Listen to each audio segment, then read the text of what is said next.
स्वागत है आप सभी का गायत्री विद्या मंदिर सांचौर की ऑनलाइन क्लासेस। आज बात करेंगे क्लास 11th बायोलॉजी में वर्टिब्रेटा जंतुओं के बारे में। हिंदी में वर्टिब्रेटा जंतुओं को हम कशेरुकी जंतुओं के नाम से जानते हैं। पहली बात कि वर्टिब्रेटा जो कॉर्डेटा संघ है जंतुओं का, उनका एक उपसंघ है, उनका एक सब फाइलम है ये वर्टिब्रेटा। तो पिछले एक लेक्चर में बात की थी अपन लोगों ने कि कॉर्डेटा जो संघ है इसके हमने दो ग्रुप बनाए थे। पहले वाले ग्रुप का नाम क्रेनिया रखा था, उसे लोअर कॉर्डेटा, प्रोटोकॉर्डेटा ऐसे कुछ और नामों से भी जाना जाता है। और संघ कॉर्डेटा का जो दूसरा ग्रुप जो था वो था क्रेनिया। क्रेनिया को हायर कॉर्डेटा, यू कॉर्डेटा ऐसे कुछ नामों से भी जाना जाता है। तो जो क्रेनिया ग्रुप है या जो यू कॉर्डेटा ग्रुप है, जो हायर कॉर्डेट है, वे ही जंतु वर्टिब्रेटा कशेरुकी जंतु कहलाते हैं। तो बात करते हैं वर्टिब्रेटा जंतुओं की। तो जब भी हम वर्टिब्रेटा जंतुओं की बात करें तो पहले इन आधारभूत कॉर्डेट जो कैरेक्टर्स हैं, फंडामेंटल कॉर्डेट कैरेक्टर्स पर पहले एक बात करेंगे। तो वर्टिब्रेटा जंतु संघ कॉर्डेटा से ही संबंधित है। इनका संबंध संघ कॉर्डेटा से ही है। तो इन जंतुओं में संघ कॉर्डेटा के जो तीन आधारभूत लक्षण हैं वो मौजूद होते हैं। लेकिन वर्टिब्रेटा जंतुओं में ये जो लक्षण हैं, आधारभूत लक्षण, इनमें कुछ मॉडिफिकेशंस, कुछ रूपांतरण दिखाई देते हैं। तो वो क्या रूपांतरण हुए हैं उस पे हम पहले डिस्कस करेंगे। नंबर 1, ऐसा हमने पढ़ा था कि सभी कॉर्डेटा जंतुओं में उनके जीवन चक्र की किसी न किसी अवस्था में ये एक संरचना उपस्थित होती है। इस संरचना को हिंदी में हमने पृष्ठरज्जु ये नाम दिया था। जब हम वर्टिब्रेटा जंतुओं की स्टडी करते हैं तो हम क्या देखते हैं कि भ्रूण अवस्था में तो ये संरचना इन जंतुओं में मौजूद थी, लेकिन एडल्ट वयस्क अवस्था में हमने क्या देखा कि इस पृष्ठ रज्जु के स्थान पर एक नई संरचना बन गई। अंग्रेजी में उस संरचना को वर्टिब्रल कॉलम के नाम से जानते हैं। हिंदी में इसे हम कशेरुक दंड कहते हैं। सामान्य भाषा में इसे बैकबोन इस नाम से, रीढ़ की हड्डी के नाम से जानते हैं हम इसे। तो पहला जो मॉडिफिकेशन हमें वर्टिब्रेटा जंतुओं में जो दिखा, वो पहला मॉडिफिकेशन ये दिखा कि नोटोकॉर्ड पृष्ठ रज्जु के स्थान पर कशेरुक दंड, वर्टिब्रल कॉलम, बैकबोन, रीढ़ की हड्डी, ऐसी एक संरचना निर्मित हो गई। तो ये पहला परिवर्तन हमें इन वर्टिब्रेटा जंतुओं में दिखाई देता है। नंबर 2, यहां मैं बात कर रहा हूं संघ कॉर्डेटा के दूसरे फंडामेंटल कैरेक्टर पर, आधारभूत लक्षण पर। क्या लिखा है हमने कि सभी कॉर्डेटा जंतुओं में उनके जीवन चक्र की किसी न किसी अवस्था में एक पृष्ठीय खोखली तंत्रिका रज्जु, डॉर्सल होलो नर्व कॉर्ड होनी चाहिए। वर्टिब्रेटा जंतुओं में हम देखते हैं कि जो भ्रूण अवस्था थी, एम्ब्रियोनिक जो स्टेज थी, उसमें तो हमें यह संरचना दिखती है, लेकिन जब हम एक वयस्क वर्टिब्रेट, एडल्ट कशेरुकी जंतु की स्टडी करते हैं तो क्या देखते हैं कि जो ये पृष्ठीय खोखली तंत्रिका जो रज्जु थी वो रूपांतरित हो गई, और रूपांतरित होकर इसने निर्माण किया कि इसके अग्र सिरे से एक नई संरचना बन गई, इसके पश्च सिरे से एक नई संरचना बन गई। तो जो ये खोखली तंत्रिका रज्जु थी, इसके अग्र सिरे ने बाद में जाकर मस्तिष्क का, ब्रेन का निर्माण किया, जबकि इसके पश्च सिरे ने वयस्क जंतु में मेरुरज्जु, स्पाइनल कॉर्ड का निर्माण किया। तो जो दूसरी बात हम वर्टिब्रेटा जंतुओं में देखते हैं, वो क्या देखते हैं कि जो पृष्ठीय खोखली तंत्रिका रज्जु थी, उसके अग्र सिरे ने इन जंतुओं में मस्तिष्क का निर्माण किया, जबकि इसके पश्च सिरे ने मेरुरज्जु का निर्माण कर लिया।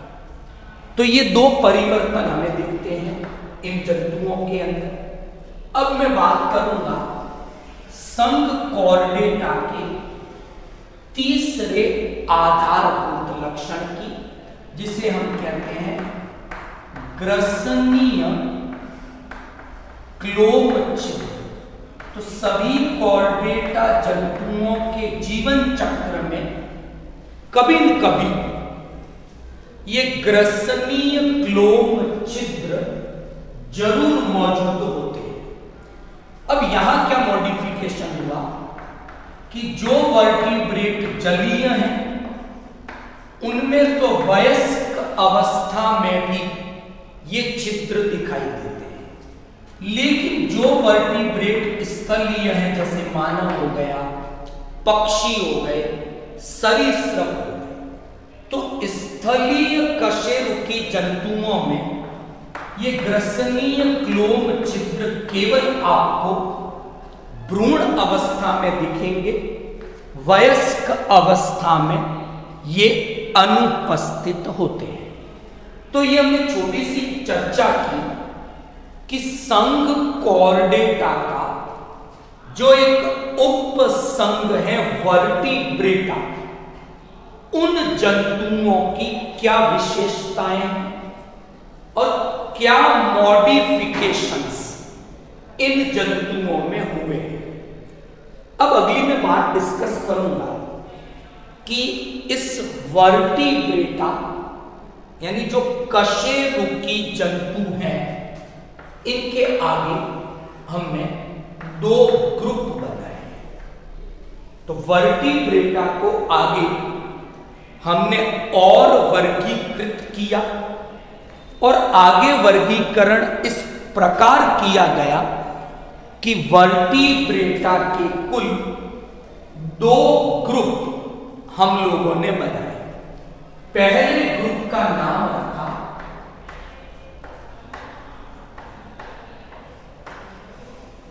एग्नेथा और दूसरे ग्रुप का नाम रखा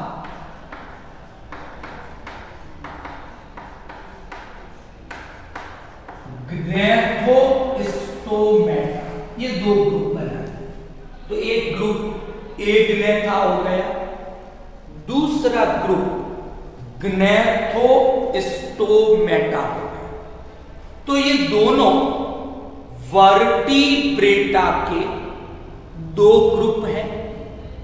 पहला एग्नेथा, दूसरा ग्नैथोस्टोमेटा। तो आज के लेक्चर में एक बात तो हमने ये डिस्कस की कि वर्टिब्रेटा कशेरुकी जंतु क्या है, और दूसरी बात जो अभी हम लोग चर्चा करेंगे वो चर्चा करेंगे वर्टिब्रेटा के पहले ग्रुप एग्नेथा के बारे में और वर्टिब्रेटा के दूसरे ग्रुप ग्नैथोस्टोमेटा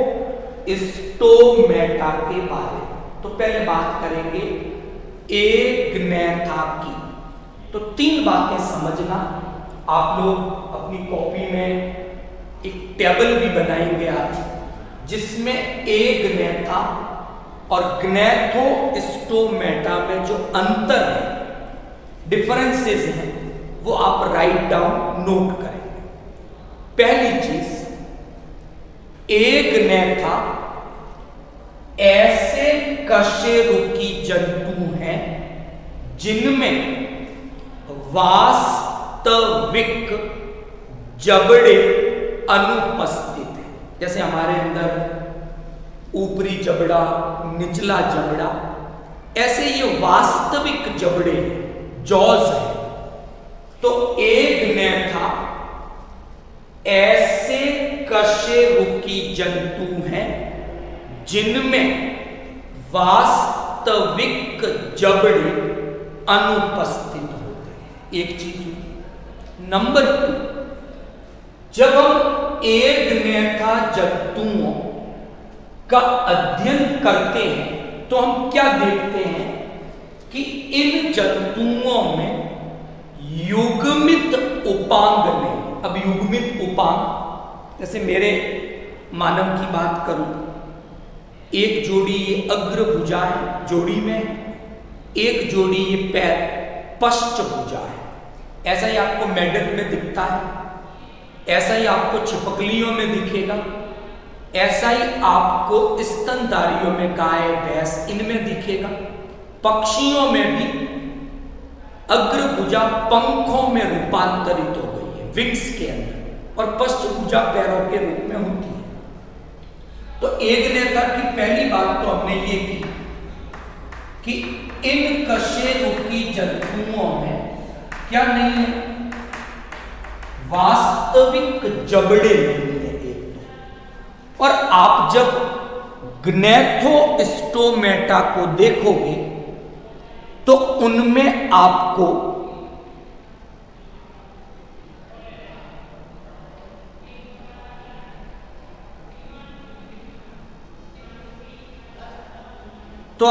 वास्तविक जबड़े एगनेथा कशेरुकी जंतुओं में नहीं दिखते। दूसरा, उपांग युग्मित नहीं है, तो कैसे हैं? अयुग्मित उपांग इनमें पाए जाए तो अयुग्मित उपांग को हम पृष्ठ, अधर ऐसे नामों से जानते हैं। और तीसरा, जब एगनेथा जंतुओं के अंतःकर्ण को देखते, देखो ये बाह्य कर्ण है, बीच में एक मध्य कर्ण होगा, सबसे अंदर एक अंतःकर्ण है, वहां पर अर्धचंद्राकार नलिकाएं उस अंतःकर्ण में। और एगनेथा में हम क्या देखते हैं कि इन अर्धचंद्राकार नलिकाओं की संख्या केवल 2 है। तो एगनेथा वो कशेरुकी जंतु हैं जिनमें वास्तविक जबड़े नहीं है, उपांग अयुग्मित है और अंतःकर्ण में अर्धचंद्राकार नलिकाओं की संख्या केवल कितनी है? 2। जबकि ग्नैथोस्टोमेटा की मैं बात करूं तो ये वो कशेरुकी जंतु हैं, सीधी सी बात है, उनमें वास्तविक जबड़े होंगे, उपांग युग्मित होंगे और अंतःकर्ण में अर्धचंद्राकार नलिकाएं 3 होंगी। तो ये ऐसा अंतर हम नोट भी कर सकते हैं टेबल बनाकर एगनेथा में और ग्नैथोस्टोमेटा। अब मैं अपने टॉपिक के तीसरे पॉइंट पे आता हूं। एगनेथा पहले कशेरुकी जंतु हैं जो पहले विकसित हुए। जैव विकास की क्रिया में जो कशेरुकी जंतु पहले बने वो एगनेथा, जो बाद में बने वो ग्नैथोस्टोमेटा। तो जब मैं एगनेथा की बात करता हूं तो 2 उदाहरण मेरे ध्यान में आते हैं। पहला उदाहरण है ऑस्ट्रैकोडर। क्या नाम है पहला? ऑस्ट्रैकोडर। ये सब के सब विलुप्त हो चुके हैं, केवल इनके जीवाश्म मिले। तो पहले कशेरुकी जंतु एगनेथा और उसमें भी कौन? ऑस्ट्रैकोडर। लेकिन जो जीवित एगनेथा है एक ही वर्ग है इसका, जिसका नाम है साइक्लोस्टोमेटा। तो पहले जीवित कशेरुकी जंतुओं की बात करें तो साइक्लोस्टोमेटा है, पहले कशेरुकी जंतुओं की बात करें तो ऑस्ट्रैकोडर है। ये दोनों ही एगनेथा इस ग्रुप में रखे गए हैं। तो कल के लेक्चर में हम बात करेंगे जो जीवित वर्ग है एगनेथा का, साइक्लोस्टोमेटा, इनके लक्षण क्या हैं, कहां मिलते हैं ये जंतु और कुछ उदाहरण साइक्लोस्टोमेटा वर्ग के हम डिस्कस करेंगे। आई होप आज का लेक्चर आपको समझ में आया होगा। वीडियो को लाइक और शेयर करें। आपका कोई क्वेश्चन है आप कमेंट बॉक्स में कमेंट कर सकते हैं। Thank you all of you.